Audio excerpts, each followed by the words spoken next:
परमात्म्याच्या घरी भगवान भोले बाबांच्या घरी अजून एका दिव्य बालकाने जन्म घेतलेला आहे। त्या दिव्य बालकाने जन्म कसा घेतलेला आहे त्याचा कथाभाग सांगत असताना ब्रह्मवैवर्त पुराणामध्ये वर्णन आलेलं आहे। गणेशजींच्या जन्माची कथा वेगवेगळ्या ठिकाणी वेगवेगळ्या पद्धतीने सांगण्यात आलेली आहे। ब्रह्मवैवर्त पुराणा अंतर्गत गणेशजींच्या जन्माची कथा सांगत असताना म्हणतायत की माता पार्वतीची एक दिवस इच्छा निर्माण झाली की मला पुत्र झाला पाहिजे। पण माता पार्वतीने भगवान भोले बाबांना प्रसन्न केल्यानंतर हात जोडून म्हणते, नाथ मला दिव्य पुत्र पाहिजे आहे। कसा पुत्र पाहिजे आहे देवी? महादेवाने विचारल्यानंतर देवी पार्वती सांगते की त्याच्यासारखा सुंदर जगामध्ये कुणीही असता कामा नये, त्याच्यासारखा बलवान जगामध्ये कुणीही असू नये, त्याच्यासारखा बुद्धिमान जगामध्ये कुणीही असू नये, असा पुत्र मला पाहिजे आहे। शिवजी म्हणतायत देवी पार्वतीला, देवी तुम्ही वर्णन केलेले गुण नारायणामध्ये आहे, म्हणून तुम्ही नारायणाची उपासना करा। महादेवाच्या सांगण्यावरून देवी पार्वतीने पुण्यक नावाचं व्रत केलेलं आहे आणि पुण्यक नावाचं व्रत केल्यानंतर त्या ठिकाणी ते व्रत पूर्ण झाल्यानंतर नारायण प्रकट झाले आणि देवी पार्वती म्हणते की मला असा असा पुत्र पाहिजे आहे। भगवान नारायण म्हणताय, देवी मीच तुमचा पुत्र होऊन तुमच्या घरी प्रकट होईल। देवी पार्वती त्या ठिकाणी अतिशय खुश झाल्या आणि काही दिवसानंतर अचानक भगवान परमात्म्याच्या कृपेने व्रत जेव्हा पूर्ण झालं, त्याचं उद्यापन झालं, त्यावेळेस भगवान नारायण बाल्य अवस्थेमध्ये भगवान भोले बाबांच्या घरी प्रकट झालेले आहे, डायरेक्ट त्या ठिकाणी उत्पन्न झालेले आहे। कारण देवतांच्या पत्नी कधीही गर्भवती होत नाही आणि त्यांना बालक होत नाही। त्याच्या मागचं कारण असं आहे की भगवान भोले बाबा भगवान श्रीकृष्ण जेव्हा गोलोक धामामध्ये होते त्यावेळेस गोलोक धामामध्ये असताना भगवान श्रीकृष्णाच्या पुढे एक पिंड तयार झालं।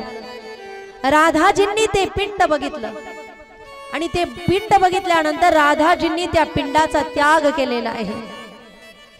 भगवान श्रीकृष्णाला त्या ठिकाणी राग आला। भगवान श्रीकृष्णाने सांगितलं, देवी तुम्ही एका पिंडाचा त्याग केलेला आहे, याच्यानंतर कोणत्याही देवपत्नीला गर्भवती राहिल्यानंतर बालक होणार नाही, त्या कधीही गर्भवती होणार नाही। म्हणून देवतांना जेही मुलं झालेले आहेत ते कधीही योनी मार्गाने झालेले नाही, ते डायरेक्ट प्रकट झालेले आहेत। त्या ठिकाणी भगवान परमात्मा प्रकट झाले आणि तेच गणेशजी म्हणून प्रकट झालेले आहे। ही कथा त्या ठिकाणी ब्रह्मवैवर्त पुराणामध्ये आलेली आहे। गणेश पुराणामध्ये गणेशजींच्या जन्माची कथा वेगळ्या पद्धतीने सांगण्यात आलेली आहे।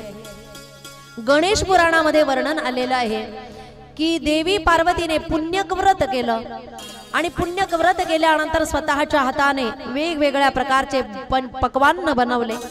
अनेक साधू संत ऋषी मुनींना भोजनासाठी बोलवलं। साधू वेश धारण करून श्रीहरी विष्णू आले, भोजन केलं आणि जात असताना त्या ठिकाणी देवी पार्वतीने बघितलं, त्यांच्या चरणावर मस्तक ठेवून नमस्कार केला आणि भगवान श्रीहरी विष्णूने ब्राह्मण रूपामध्ये असताना आशीर्वाद दिला, देवी ज्या कारणामुळे तुम्ही व्रत केलेलं आहे ना तुमचं ते कार्य सिद्ध होईल। आशीर्वाद दिला, निघून गेले आणि देवी पार्वतीने घरात प्रवेश केल्याबरोबर बघतात तर घरामध्ये त्यांना एक दिव्य बालक सापडलेलं आहे। तेच बालक म्हणजे गणेशजी आहे। ही गणेश पुराणा अंतर्गत आलेली कथा आहे। त्याच्यानंतर तिसरी जी कथा सांगण्यात आलेली आहे गणेशजींच्या जन्माची, शिवपुराणा अंतर्गत गणेशजींच्या जन्माची कथा वेगळ्या स्वरूपामध्ये सांगण्यात आलेली आहे। शिवपुराणा अंतर्गत कथेचं वर्णन करत असताना वेद व्यासजी लिहितायत, एकस्मिन्नेव कालेच जयाच विजया सखी पार्वत्याच मिलित्वा वै विचारे तत्परा भवन्। एकदा देवी पार्वतीच्या दोन सख्या ज्यांचं नाव होतं जया आणि विजया, त्यांनी देवी पार्वतीला सोबत असताना गप्पा मारत असताना एक दिवशी सांगितलं, देवी तुम्हाला वाटत नाही की तुमचा एखादा जवळचा कोणी असलं पाहिजे। पुरुषांना मित्र असो किंवा नसो, परंतु महिलांना मैत्रीण असली पाहिजे। कारण काय आहे, जीवनातले सुख दुःख, स्वतःच्या समस्या, आपलं मन हलकं करण्यासाठी, कोणत्या तरी मदतीची आवश्यकता कधीतरी घेण्यासाठी मैत्रीण असली पाहिजे। आणि त्या मैत्रिणीजवळ, जे पतीजवळ एखादी स्त्री बोलत नाही, ते आपल्या मैत्रिणीजवळ सुद्धा ती आपल्या मनातला भाव सांगू शकते। एखादा अडथळा आला असेल तर ती मार्ग त्या ठिकाणून विचारू शकते, एकीमेकीची मदत घेऊ शकते। नाहीच काही तर जीवनातलं सुख दुःख त्या ठिकाणी सांगू शकते। एक महिला दुसऱ्या महिलेला भेटल्यानंतर त्या ठिकाणी सुखदुःखांची चर्चा होतेच। आणि विशेषतः एकच चर्चा असते की जीवनामध्ये आम्ही कसे संकट, त्या ठिकाणी त्या संकटांना तोंड दिलेलं आहे, कसं जीवन जगलेलो आहे, पहिलेचे दिवस कसे होते, आताचे दिवस कसे होते। आणि एक वाक्य प्रत्येक स्त्रीचं ठरलेलं असतं, मी होते म्हणून टिकले, माझ्या जागेवर दुसरी असली असती तर कधीच। एक वाक्य त्या ठिकाणी ठरलेलंच असतं। अशा घरामध्ये मी नांदलेली आहे, वगैरे वगैरे समस्या, सुख दुःखाच्या चर्चा होत असतात। देवी पार्वतीच्या जवळ सुद्धा दोन सखी होत्या, जया आणि विजया, सुख दुःखाची चर्चा करण्यासाठी। जया आणि विजयाने सांगितलं, देवी कार्तिकेय आहे तर तो तुमच्या पतींजवळच राहतो, म्हणजे महादेवाच्या जवळच राहतो, तुमच्या जवळ कधी राहतच नाही। महादेवाजवळ अनेक वेगवेगळे गण आहे, परंतु देवी तुमच्या जवळ तुमचा स्वतःचा असा एकही गण नाही। त्यावेळेस देवी पार्वतीने जया विजयाला उत्तर दिलं की महादेव आणि मी, आम्ही वेगळे थोडीच आहोत, आम्ही एकच तर आहोत ना। जे त्यांचे गण तेच माझे गण, जो त्यांचा मुलगा तोच माझा मुलगा, जे त्यांचे सेवेकरी तेच माझे सेवेकरी, आम्ही दोघे वेगळे थोडीच आहोत, एकच तर आहोत ना। पण काही दिवसानंतर एक घटना घडली। माता पार्वती जेव्हा स्नान करण्यासाठी घरात जायला लागल्या, त्यावेळी चंड नावाचा जो शिवगणांमध्ये एक ज्येष्ठ गण होता, त्याला द्वारावर उभं केलं। माता पार्वती आत निघून गेल्या। चंड जोही कोणी द्वारावर येत होता सगळ्यांना अडवत होता, परंतु महादेव आल्याबरोबर चंडने अडवलं नाही। महादेवाला डायरेक्ट आत प्रवेश दिला। थोड्या वेळानंतर, स्नानानंतर जेव्हा देवी पार्वती बाहेर आल्या, महादेवाशी वार्तालाप झाला, महादेव निघून गेले। पण चंडला प्रश्न विचारला देवी पार्वतीने की हे चंड, मी तुम्हाला सांगितलं होतं की आत कुणालाही प्रवेश देऊ नका। म्हटले मा, जेही कुणी आलं मी त्यांना प्रवेश दिला नाही, मग महादेवांना प्रवेश का दिला? देवी पार्वतीने विचारल्यानंतर चंडने उत्तर दिलं, मा, मी महादेवाला कसा अडवू शकेन, कारण मी त्यांचा गण आहे ना, मी त्यांचा गण, जसं मी त्यांचा गण आहे। हे वाक्य त्याच्या तोंडातून बाहेर पडलं। जया आणि विजयाने पूर्वी आपल्याला जेही सांगितलं होतं ते सत्य आहे की हे गण माझं ऐकणारे नाही, हे महादेवाचे गण आहे, हे महादेवाचा ऐकणारे आहेत। म्हणून माझा कोणता तरी एखादा गण असला पाहिजे, माझा जवळचा एक पुत्र असला पाहिजे। देवी पार्वतीला त्या दिवसापासून वाटायला लागलं। देवी पार्वतीचं एक नाव होतं श्यामा। का? कारण देवी पार्वती सावळ्या रंगाच्या होत्या। सावळा रंग त्याला श्यामवर्णीय म्हणतात। भगवान महादेव कसे आहेत? गौरवर्णीय आहेत। कसे आहेत महादेव? कर्पूर गौरम करुणावतारम, कर्पूर गौरम। महादेवाचा रंग गोरा आहे, विष्णूचा रंग निळा आहे, नील सरोरोह नीलमणी नील नीलधर श्याम। श्यामा हे नाव त्या ठिकाणी राधाजींना सुद्धा वापरलं जातं, परंतु सावळ्या आहे म्हणून नाही, श्याम जवळ राहतात म्हणून श्यामा। पण देवी पार्वती रंगाने सावळ्या आहे म्हणून त्यांना त्या ठिकाणी श्यामा हे नाव आहे। देवी पार्वतीचा सावळा रंग बघितला आणि महादेव त्या ठिकाणी म्हटले, देवी पर्वतावर थंड प्रदेशामध्ये बर्फाच्छादित प्रदेशामध्ये राहणारे तुम्ही सगळेजण गोरे असतात आणि तुम्ही का सावळ्या आहात? देवी पार्वतीचा चेहरा उतरला। देवी पार्वती स्वतःला गोर बनवण्यासाठी त्या ठिकाणी भगवान भोले बाबांना सोडून निघून गेल्या। त्यांना जरा भगवान भोले बाबांचा रागच आलेला होता आणि जशा त्या ठिकाणी सोडून निघून गेल्यानंतर त्या ठिकाणी त्यांनी तप केलेलं आहे विष्णूच्या नावाने। भगवान विष्णूला म्हणतायत मला गोरा रंग द्या। श्री हरी विष्णू म्हणतायत मा तुम्ही काहीही करू शकतात, याच्यासाठी माझ्या नामाचा जप करण्याची काय आवश्यकता? तुम्ही तर सर्व गुण संपन्न सर्व ऐश्वर्य संपन्न आहात मा। विष्णू हे सांगून निघून गेले आणि ते सांगून निघून गेल्यानंतर त्या ठिकाणी देवी पार्वती ज्या आहेत त्यांनी आपल्या जया आणि विजया सखीला सोबत घेतलं। आपल्या अंगावर उटणं लावायला सुरुवात केलेली आहे आणि जसं अंगाला उटणं लावलेलं आहे त्या ठिकाणी उटणं लावल्यानंतर अंग चोळून काढलं आणि जो मळ बाहेर निघाला त्या मळाचा एक आकार दिलेला आहे, मनुष्य आकार दिलेला आहे आणि जसा मानवीय आकार त्या मळाला दिला त्याच्यामध्ये शक्तीचा संचार देवी पार्वतीने केलेला आहे। भूत भविष्य वर्तमानाचं ज्ञान, 4 विद्या, 6 कला, सर्व प्रकारचे गुण त्या ठिकाणी देवी पार्वतीने आपल्या तपोबलाने योग शक्तीने त्या बालकामध्ये प्रविष्ट केलेले आहे आणि एक दिव्य बालक त्या ठिकाणी उत्पन्न झालेला आहे, निर्माण झालेला आहे। ते बालक निर्माण झाल्यानंतर त्या बालकाने हात जोडलेले आहे आणि देवी पार्वतीला विचारलं मा माझं नाव काय आहे? त्यावेळेस देवी पार्वती म्हणतायत तू माझ्या गणांचा ईश आहेस म्हणून तुझं नाव गणेश आहे। बोला गजानन गणेश भगवान की जय, गजानन गणेश भगवान की जय, गजानन गणेश भगवान की जय। काही दिवसानंतर तू गणांचा अधिपतीही होणार आहे म्हणून तुझं नाव गणपती हे सुद्धा आहे। देवी पार्वतीने नामकरण संस्कार केलेले आहेत आणि नामकरण संस्कार केल्यानंतर देवी पार्वतीने सांगितलं बालका तू माझा पुत्र आहे, मी तुझी माता पार्वती आहे। माझ्याजवळ माझ्या 2 सख्या आहेत, जया आणि विजया या माझ्या सेवेकरी आहेत। मी आता माझ्याच या गुहेमध्ये तप करण्यासाठी बसणार आहे आणि तपाला बसल्यानंतर द्वारावर तू उभा राहा। द्वारावर उभ्या राहिल्यानंतर जोही कोणी आत प्रवेश करण्याचा प्रयत्न करेल तू त्याला प्रवेश अजिबात देऊ नकोस, हा माझा आदेश आहे। कुणीही आलं तरी त्याला आत प्रवेश द्यायचा नाही। देवी पार्वतीने त्या ठिकाणी गणेशजींना सांगितलेलं आहे।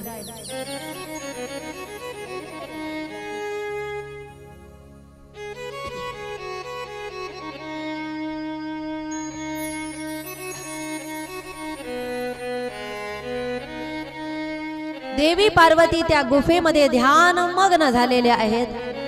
अनेक वर्ष अखंड समाधीमध्ये त्या लीन आहेत आणि समाधीमध्ये लीन असताना गणेशजी द्वारावर उभे आहेत।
सगळे पात्र एकत्र या, एक एक येऊ नका.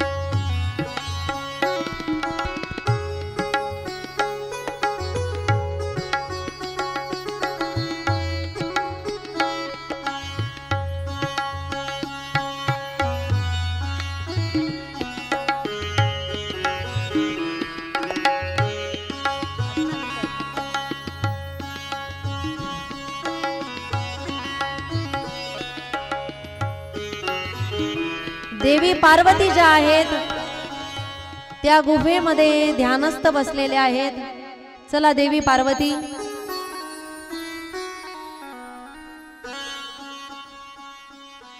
एवढा वेळ लागायला नको.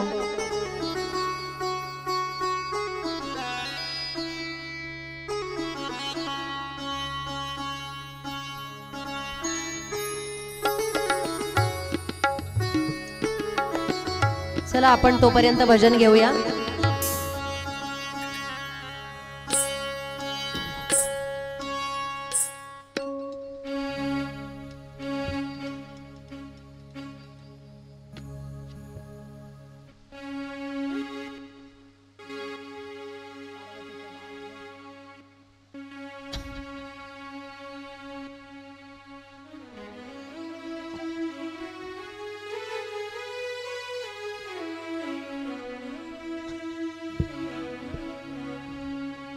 चला महादेव चला.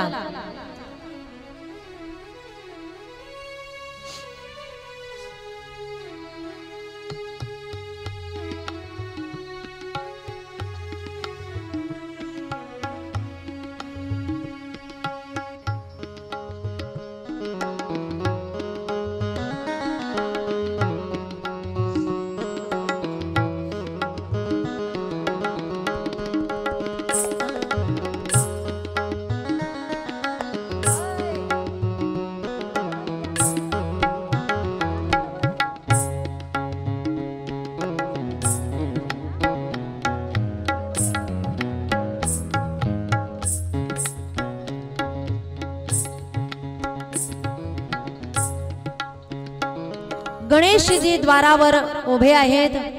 देवी पार्वती त्या ठिकाणी ध्यानमग्न बसलेल्या होत्या. बराच दिवस झाले देवी पार्वती आपल्याला सोडून न जाणो कुठे निघून गेलेले आहेत. भगवान भोले बाबा देवी पार्वतीचा शोध घेत घेत निघालेले आहेत. आणि शोध घेता घेता निघाल्यानंतर एका ठिकाणी देवी पार्वतीच्या त्या ठिकाणी नामचिंतनाचा ध्वनी भगवान भोले बाबांच्या कानावर पडलेला आहे. त्यावेळेस त्याच ठिकाणी भगवान भोले बाबांना वाटलं की याच ठिकाणी जवळपास कुठेतरी देवी पार्वती असणार आहे. जवळच एक मुलगा त्या ठिकाणी द्वारावर उभा असलेला दिसलेला आहे. शिवजी त्या ठिकाणी अनेक गणांबरोबर आलेले होते. त्याच गुफेमध्ये त्या ठिकाणी देवी पार्वती आहे हे समजल्यानंतर भगवान भोले बाबा त्या ठिकाणी द्वारावर आलेले आहेत. आत प्रवेश करणार तेवढ्यात गणेशजींनी अडवलेला आहे. सावधान,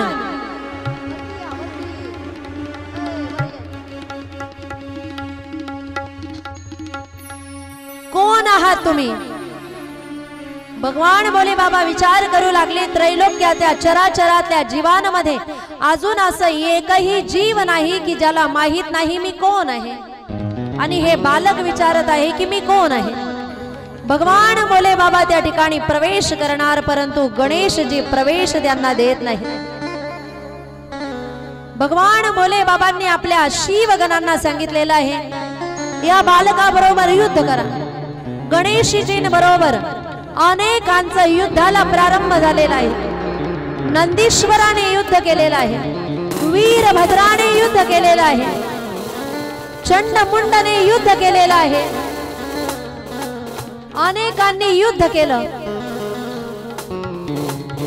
परंतु अनेकांनी युद्ध केल्यानंतर गणेशजींनी सगळ्यांना परास्त केलेलं आहे।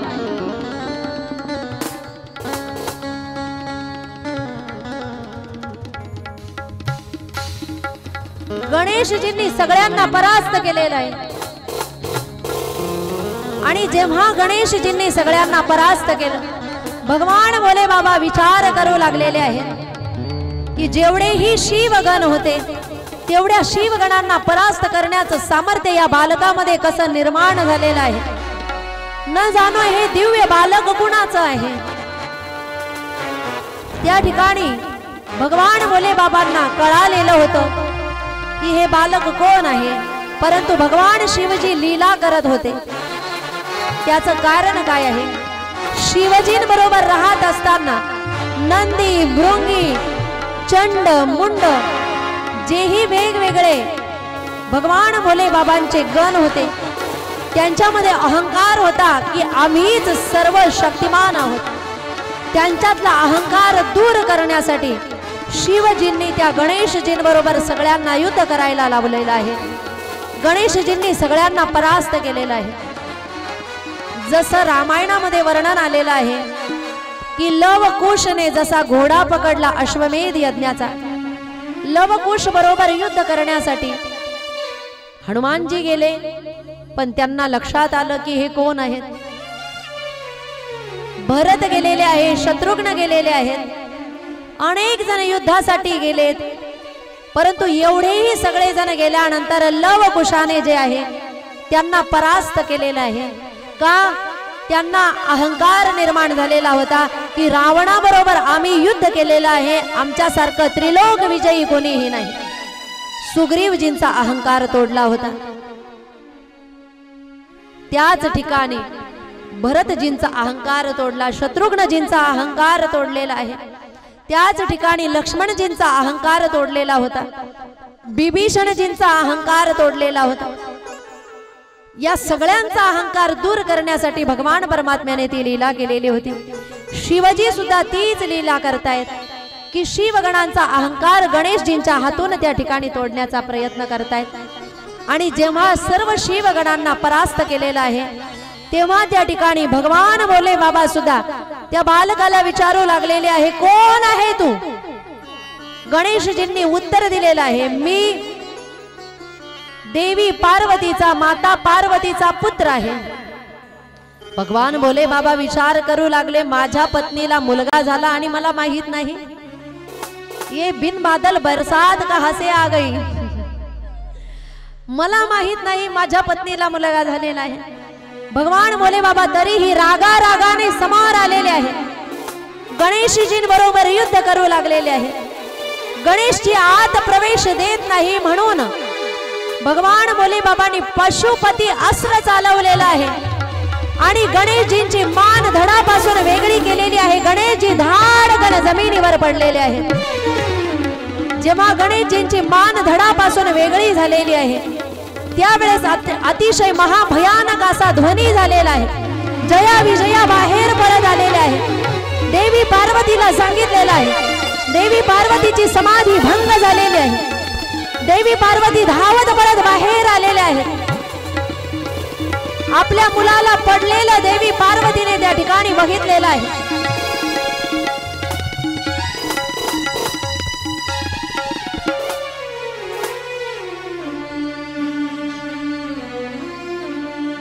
आणि देवी पार्वती त्या ठिकाणी विलाप करू लागलेले आहे, हे महादेव, तुम्ही माझ्या बालकाला समाप्त केलेलं आहे।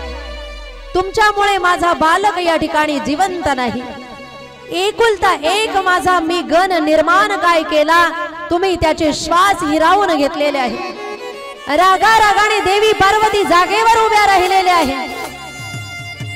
त्यांच्या डोळ्यातून जणू अग्नी बाहेर पडू लागलेली आहे। रागा रागाने देवी पार्वती महादेवाला म्हणते, जर माझा हा पुत्र जिवंत झाला नाही तर संपूर्ण त्रैलोक्य जिवंत राहणार नाही, भस्म होईल। महादेव भयभीत झालेले आहेत आणि भयभीत झालेल्या महादेवांनी आपल्या गणांना सांगितलेलं आहे की जा उत्तर दिशेला, जो पहिला प्राणी मिळेल त्याचं मस्तक घेऊन या. शिवगण गेलेले आहे आणि शिवगणांनी ऐरावत वंशाचा एक हत्तीचं पिल्लू उत्तर दिशेकडे तोंड करून झोपलेलं होतं. त्रिशूलाने त्रिशूल चालवून त्याचं मस्तक उडवलेलं आहे आणि त्याचं मस्तक घेऊन महादेवाकडे आलेले आहेत. महादेवाच्या हातामध्ये ते दिल्यानंतर महादेवाने ते हत्तीचं मुख आपल्या तपोबलाने आपल्या शक्तीने गणेशजींना लावलेलं आहे.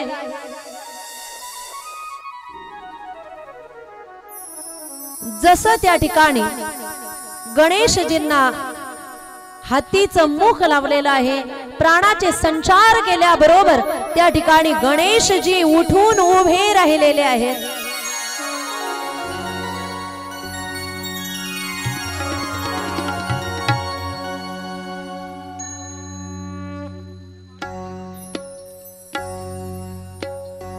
हात जोडून माताच्या पुढे नमस्कार केलेला आहे. बोला गजानन गणेश की जय. हात जोडून गणेशजींनी माता पार्वतीला नमस्कार केलेला आहे आणि पिताजींना सुद्धा नमस्कार केलेला आहे. आपला पुत्र पुन्हा जिवंत झालेला बघितल्याबरोबर भगवान भोले बाबांना आनंद झालेला आहे आणि भगवान भोले बाबा आनंदित झाल्यानंतर देवी पार्वतीच्या चेहऱ्यावरचा सुद्धा आनंद भगवान भोले बाबांनी बघितलेला आहे. घोषणा केलेली आहे की तुम्हीही माझे पुत्र आहात, त्रैलोक्यामध्ये तुम्ही भविष्यात प्रथम पूजनीय होणार. प्रत्येक पूजेच्या आधी तुमचं नमन सर्व त्रैलोक्यातले जीव करतील. मीही तुम्हाला माझा पुत्र मानतोय, तुम्ही माझ्या गणांचे अधिपती म्हणून गणपती आहात या नावाने त्या ठिकाणी संबोधलेला आहे आणि गणेशजींच्या नावाचा जिकडे तिकडे जयघोष होऊ लागलेला आहे. गजानना श्री गणराया आदि बंधु तुझ मोरया. गजानना श्री गणराया आदि बंधु तुझ मोरया. गजानना श्री गणराया आदि बंधु तुझ मोरया. गजानना श्री गणराया आदि बंधु तुझ मोरया. मंगल मूर्ती श्री गणराया आदि बंधु तुझ मोरया. गजानना श्री गणराया आदि बंधु तुझ मोरया. गजानना श्री गणराया आदि बंधु तुझ मोरया.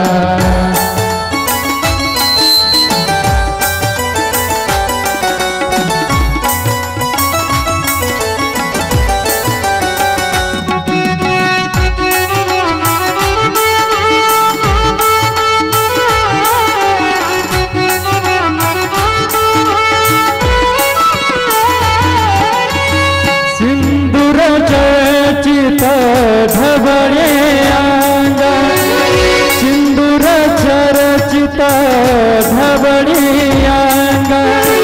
चंदन भूती फुलविरंग फुलविरंग. बघता बघता मानस गंग मानस गंग. जीव तुझिया चरणी आदि बंधु तुझ मोरया.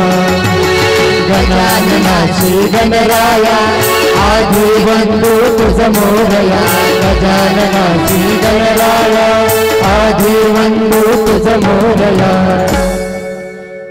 गणेशजींच्या जेव्हा मस्तक उडवलं गेलं, त्यांच्या शरीरामधून जेव्हा रक्त बाहेर पडलं, रक्तवर्णीय शरीर जेव्हा त्यांचं झालं, त्यावेळेस माता पार्वती त्या ठिकाणी गणेशजींना म्हणतायत, आता जरी तुम्हाला नवीन मुख लागलेलं असेल, परंतु तुमच्या शरीरावर जो लाल रंग वाहू लागलेला आहे, त्याचं प्रतीक म्हणून लाल रंगाचं फूल नेहमी तुम्हाला प्रिय असेल आणि तुमच्यावर नेहमी चढवलं जाईल. तुमच्या शरीराचा जो त्रास तुम्हाला सहन करावा लागला, तो त्रास दूर करण्यासाठी जी दुर्वा आहे, औषधी वनस्पती आहे, ती तुमच्या मस्तकावर नेहमी चढवली जाईल. ती वनस्पती तुमच्या मस्तकावर चढवल्यानंतर सर्व भक्तांवर तुम्ही यापुढे प्रसन्न होणार, त्यांच्या मनोकामना पूर्ण होणार. सिंदुरासुराचा वध केल्यानंतर सिंदूर वदन ज्यांचं झालं त्यांना भविष्यामध्ये नाव पडलेलं आहे सिंदूर वदन. गणेशजींच्या कार्यानुसार त्यांचे वेगवेगळे नाव त्या ठिकाणी झालेले आहे. तेच गणेशजी पुढे त्या ठिकाणी बाल लीला करू लागलेले आहेत. बरेच दिवस त्या ठिकाणी गणेशजींनी बाल लीला केलेल्या आहेत आणि या बाल लीला करत असताना एक दिवशी गणेशजी आहेत ते आपल्या भावाजवळ आले. कार्तिकेयाच्या जवळ आल्यानंतर कार्तिकेयाला 6 मुख होते. 6 मुख म्हणजे 12 डोळे. 12 डोळे कधी इकडून मोजतायत, कधी इकडून मोजतायत, कधी मधून मोजतायत. मोजायला लागले की म्हणतायत नाही नाही चुकलं जरा, आता बरोबर नाही. पुन्हा डोळे मोजतायत. सोंडेने त्यांच्या अंगावर पाणी टाकतायत. कधी सोंडेने त्या ठिकाणी अंग खाजवण्याचा प्रयत्न करतायत. कार्तिकेयांना वेगवेगळा त्रास दिलेला आहे. कार्तिकेयांच्या जवळ वेगवेगळ्या लीला गणेशजींनी केलेल्या आहे. या बाल लीला त्या ठिकाणी झाल्यानंतर एक दिवस दोघही जण माता पित्यांच्या जवळ बसले आणि बसल्यानंतर म्हणू लागले, मा आमचं लग्न आधी करा. माता पित्यांनी सांगितलं, यश्चैव पृथिवीं सर्वां क्रांत्वा पूर्वमुपाव्रजेत् यस्यैव प्रथमो कार्यो विवाह शुभलक्षणाः. यश्चैव पृथिवीं सर्वां म्हणतात या पृथ्वीची प्रदक्षिणा जोही कुणी क्रांत्वा पूर्व मुपाव्रजेत, जो पहिल्या नंबरला करून येईल, तसैव प्रथमम कार्य, त्यांचं पहिल्यांदा विवाह सोहळा त्या ठिकाणी होईल. दोघही जण तयार झालेले आहेत. गणेशजींनी आपलं वाहन उंदीर घेतलेलं आहे. कार्तिकेयाने त्यांचं वाहन मोर घेतलेलं आहे. दोघही जण निघणार. कार्तिकेय वेगाने निघालेले आहेत आणि जसे कार्तिकेय निघालेले आहेत गणेशजींनी मनोमन विचार केलेला आहे की पृथ्वीची प्रदक्षिणा आपल्याकडून लवकरात लवकर होणं शक्य नाही. माता पित्यांच्या मध्येच संपूर्ण पृथ्वीचा निवास आहे. गणेशजींना वेदामधलं सूत्र सापडलेलं आहे म्हणून गणेशजींनी हात जोडलेले आहे आणि माता पित्यांनाच 3 प्रदक्षिणा केलेल्या आहेत गणेशजींनी. पित्रोश्च पूजनं कृत्वा प्रकृतिंच करोति यः तस्य वै पृथ्वी जन्यो फलं भवति निश्चितं. म्हटले की जो माता पित्याची पूजा करतोय, त्यांची परिक्रमा करतोय, त्याला पृथ्वीची प्रदक्षिणा केल्याचं पुण्य प्राप्त होतं. गणेशजींनी 3 परिक्रमा केल्याबरोबर माता पित्यांनी विचारलेलं आहे, तुम्हाला जायचं नाही परिक्रमेला? म्हटले, मा पिताश्री, तुमच्या मध्येच संपूर्ण त्रैलोक्य आहे, तुमच्या मध्येच संपूर्ण पृथ्वीचा निवास आहे. आई वडिलांना आनंद झाला. त्यांनी आशीर्वाद दिला की पृथ्वी प्रदक्षिणा तूच सर्वप्रथम केलेली आहे, हे आता सिद्ध झालेलं आहे. तेवढ्यात त्या ठिकाणी विश्वरूप रिद्धी आणि बुद्धी या 2 मुलींना घेऊन आलेले आहे